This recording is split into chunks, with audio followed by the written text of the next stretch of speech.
கடுமையான ஒரு உழைப்பை இவர்கள் வெளிப்படுத்த தயங்குவதில்லை. அதனால் பலர் இவர்களைத்தான் நண்டு போல் பிடித்து கொள்கிறார்கள் அப்படின்னு சொல்லலாம். இந்த ராசியாதிபதி சந்திரன்கிறது ஒரு வாட்டர் பிளானட்டு.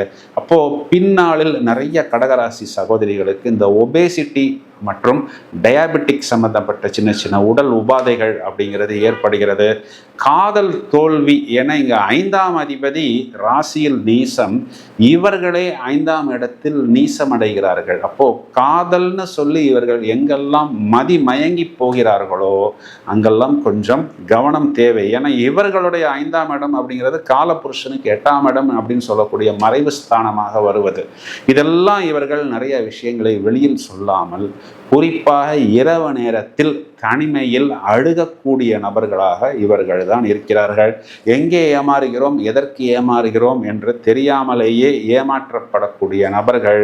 இவர்களுக்கு கிடைத்தது கொஞ்சம், கையை விட்டு போனது தான் அதிகம். அது சொத்தாக இருக்கலாம், வசதிகளாக இருக்கலாம், அல்லது வாய்ப்புகளாக இருக்கலாம். இவர்கள் மிகவும் கவனமாக இதனை கையாள வேண்டும்.